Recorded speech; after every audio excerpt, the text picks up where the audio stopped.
Hi everybody, welcome back to the Hard Reset Info channel. Today I'm going to tell you how to increase or decrease the voice guide volume level in your Samsung Smart Monitor. At first, go to the left to your control panel and here scroll down to Settings. Go to All Settings and now scroll down to the General Privacy. Here, open Accessibility and open Voice Guide Settings.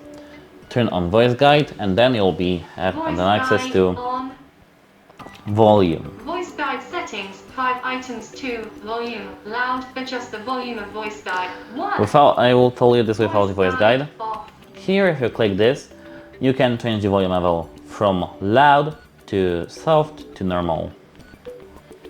2.